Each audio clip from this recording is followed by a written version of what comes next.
श्रीमद् भागवत महापुराण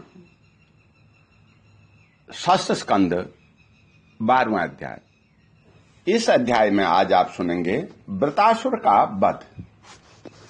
श्री सुखदेव जी कहते हैं, हे राजन, वृत्रासुर रणभूमि में अपना शरीर छोड़ना चाहता था, क्योंकि उसके विचार से इंद्र पर विजय प्राप्त करके स्वर्ग पाने की अपेक्षा मरकर भगवान को प्राप्त करना श्रेष्ठ था। इसलिए जैसे प्रलयकालीन जल में कैटभासुर भगवान विष्णु पर चोट करने के लिए दौड़ा था, वैसे ही वह भी त्रिशूल उठा करके इंद्र पर टूट पड़ा। वीर वृत्रासुर ने प्रलयकालीन अग्नि की लपटों के समान तीखे नोकों वाले त्रिशूल को घुसा करके बड़े वेग से इंद्र पर चलाया और अत्यंत क्रोध से सिंहनाद करके बोला, हे पापी इंद्र, अब तू बच नहीं सकता। इंद्र ने यह देखकर कि यह भयंकर त्रिशूल ग्रह और उल्का के समान चक्कर काटता हुआ आकाश में आ रहा है, इसी प्रकार की अधीरता नहीं प्रकट की और उस त्रिशूल के साथ ही बासुकी नाग के समान वृत्रासुर की विशाल भुजा अपने 100 गांठों वाले वज्र से काट डाली। एक बांह कट जाने पर वृत्रासुर को बहुत क्रोध हुआ। उसकी वज्रधारी इंद्र के पास जाकर के उसकी ठोड़ी में और गजराज ऐरावत पर परिधि से ऐसा प्रहार किया कि उसके हाथ से वह वज्र गिर पड़ा। वृत्रासुर के इस अत्यंत अलौकिक कार्य को देख करके देवता, असुर, चारण, सिद्धगण आदि सभी प्रशंसा करने लगे, परंतु इंद्र का संकट देख करके वे ही लोग बार बार हाय हाय कहकर चिल्लाने लगे। हे परीक्षित, वह वज्र इंद्र के हाथ से छूटकर वृत्रासुर के पास ही जा पड़ा था, इसलिए लज्जित होकर के इंद्र ने उसे फिर नहीं उठाया। तब वृत्रासुर ने कहा, इंद्र, तुम वज्र उठा करके अपने शत्रु को मार डालो, यह विषाद करने का समय नहीं है। देखो, सर्वज्ञ सनातन आदि पुरुष भगवान ही जगत की उत्पत्ति, स्थिति और प्रलय करने में समर्थ हैं।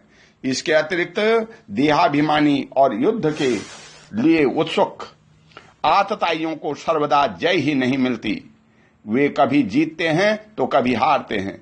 वे सब लोक और लोकपाल जाल में फंसे हुए पक्षियों की भांति जिसकी अधीनता से विवश होकर के चेष्टा करते हैं, वह काल ही सबकी जय पराजय का कारण है। वही काल मनुष्य के मनोबल, इंद्रिय बल, शरीर बल, प्राण, जीवन और मृत्यु के रूप में स्थित है। मनुष्य उसे न जानकर जड़ शरीर को ही जय पराजय आदि का कारण समझता है। हे इंद्र, जैसे काठ की पुतली और यंत्र का हरण नाचने वाले के हाथ में होते हैं, वैसे ही तुम समस्त प्राणियों को भगवान के अधीन समझो। भगवान के कृपा प्रसाद के बिना पुरुष प्रकृति, महतत्व, अहंकार, पंचभूत, इंद्रियां और अंतःकरण चतुष्टय, ये कोई भी इस विश्व की उत्पत्ति आदि करने में समर्थ नहीं हो सकते। जिसे यह बात का पता नहीं है कि भगवान ही सबका नियंत्रण करते हैं, वही इस परम तत्व जीवन को स्वतंत्र करता भोक्ता मान बैठता है, परंतु स्वयं भगवान ही प्राणियों के द्वारा प्राणियों की रचना और उन्हीं के द्वारा उनका संहार करते हैं। जिस प्रकार इच्छा न होने पर भी समय विपरीत होने से मनुष्य को मृत्यु और अपयश आदि प्राप्त होते हैं, वैसे ही समय की अनुकूलता होने पर, इच्छा न होने पर भी उसे आयु, लक्ष्मी, यश और ऐश्वर्य आदि भोग भी मिल जाते हैं। इसलिए यश, अपयश, जय, पराजय, सुख, दुख, जीवन, मरण, इनमें से किसी एक की इच्छा अनिच्छा न रख करके सभी परिस्थितियों में समभाव से रहना चाहिए। हर्ष शोक के वशीभूत नहीं होना चाहिए। सत्व, रज और तम, ये तीनों गुण प्रकृति के हैं, आत्मा के नहीं। अतः जो पुरुष आत्मा को उसका साक्षी मात्र जानता है, वह उनके गुण दोष से लिप्त नहीं होता। देवराज इंद्र, मुझे भी तो देखो, तुमने मेरा हाथ और शस्त्र काट करके एक प्रकार से मुझे परास्त कर दिया है, फिर भी मैं तुम्हारे प्राण लेने के लिए यथाशक्ति प्रयत्न कर रहा हूं। यह युद्ध क्या है? एक जुए का खेल। इसमें प्राण की बाजी लगती है। बाणों के पासे डाले जाते हैं और वाहन ही चौसर हैं। इससे पहले से यह बात नहीं मालूम होती कि कौन जीतेगा और कौन हारेगा। श्री सुखदेव जी कहते हैं, हे परीक्षित, वृतासुर के ये सत्य और निष्कपट वचन सुनकर के इंद्र ने उसका आदर किया और अपना वज्र उठा लिया। इसके बाद बिना किसी प्रकार का आश्चर्य किए मुस्कुराते हुए वे कहने लगे। देवराज इंद्र ने कहा, अहो दानवराज, सचमुच तुम सिद्ध पुरुष हो, तभी तो तुम्हारा धैर्य निश्चल और भगवत भाव इतना विलक्षण है। तुमने समस्त प्राणियों के सुहृद आत्मस्वरूप जगदीश्वर की अनंत भाव से भक्ति की है। अवश्य तुम लोगों को मोहित करने वाली भगवान की माया को पार कर गए हो, तभी तो तुम असुरोचित भाव छोड़ करके महापुरुष हो गए हो। अवश्य ही यह बड़े आश्चर्य की बात है कि तुम रजोगुणी प्रकृति के हो, तो भी विशुद्ध सत्व रूप भगवान वासुदेव में तुम्हारी बुद्धि दृढ़ता से लगी हुई है। जो परम कल्याण के स्वामी भगवान श्री हरि के चरणों में प्रेममय भक्ति भाव रखता है, उसे जगत के भोगों की क्या आवश्यकता है। जो अमृत से के सुंदर से विहार कर रहा है, उसे शुद्र गड्ढों के जल से प्रयोजन ही क्या हो सकता है। श्री सुखदेव जी कहते हैं, हे परीक्षित, इस प्रकार योद्धाओं में श्रेष्ठ महापराक्रमी देवराज इंद्र और वृतासुर धर्म का तत्व जानने की अभिलाषा से एक दूसरे के साथ बातचीत करते हुए आपस में युद्ध करने लगे। हे राजन, अब शत्रुसूदन वृतासुर ने बाएं हाथ से फौलाद का बना हुआ एक बहुत भयावना परिध उठा करके आकाश में घुमाया और उससे इंद्र पर प्रहार किया, किंतु देवराज इंद्र ने वृतासुर का यह परिध तथा हाथी की सूंड के समान लंबी भुजा अपने 100 गांठों वाले वज्र से एक साथ ही काट गिराई। जड़ से दोनों भुजाओं के कट जाने पर वृतासुर के बाएं हाथ और दाएं दोनों कंधे से खून की धारा बहने लगी।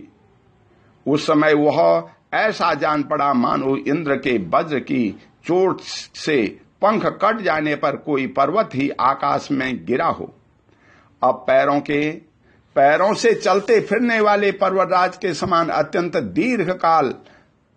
दीर्घकाय वृतासुर ने अपनी ठोड़ी को धरती से और ऊपर के होंठ को स्वर्ग से लगाया तथा आकाश के समान गहरे मुंह, सांप के समान भयावनी जीभ एवं मृत्यु के समान कराल दाढ़ों से मानो त्रिलोकी को निगलता, अपने पैरों की चोट से पृथ्वी को रौंदता और प्रबल वेग से पर्वतों को उलटता पलटता वह इंद्र के पास आया और उन्हें अपने वाहन ऐरावत हाथी के सहित इस प्रकार लील गया, जैसे कोई परम पराक्रमी और अत्यंत बलवान अजगर हाथी को निगल जाए। प्रजापतियों और महर्षियों के साथ देवताओं ने जब देखा कि वृतासुर इंद्र को निगल गया, तब तो वे अत्यंत दुखी हो गए और हाय हाय बड़ा आश्चर्य हो गया, यों कहकर विलाप करने लगे। बल दैत्य का संहार करने वाले देवराज इंद्र ने महापुरुष विद्या नारायण कवच से अपने को सुरक्षित कर रखा था और उसके पास योगमाया का बल था ही, इसलिए वृतासुर के निगल लेने पर उसने पेट में पहुंचकर ही वे मरे नहीं। उन्होंने अपने वज्र से उसकी कोख फाड़ डाली और उसके पेट से निकल करके बड़े वेग से उसका पर्वत शिखर के समान ऊंचा सिर काट डाला। सूर्य आदि ग्रहों की उत्तरायण दक्षिणायन रूप गति में जितना समय लगता है, उतने दिनों में अर्थात 1 वर्ष में व्रतवध का योग उपस्थित होने पर घूमते हुए उस तीव्र वेगशाली वज्र ने उसकी गर्दन को सब प्रकार से काट करके भूमि पर गिरा दिया। उस समय आकाश में दंदुभियां बजने लगी। महर्षियों के साथ गंधर्व सिद्ध आदि व्रतधारी इंद्र का पराक्रम सूचित करने वाले मंत्रों से उनकी स्तुति करके बड़े आनंद के साथ उन पर पुष्पों की वर्षा करने लगे। मधुसूदन, शत्रुदमन परीक्षित, उस समय वृतासुर के शरीर से उसकी आत्म ज्योति बाहर निकली और इंद्र आदि सब लोगों के देखते देखते सर्वलोकातीत भगवान के स्वरूप में लीन हो गई। ओम शांति। बोल श्री कृष्ण भगवान की जय।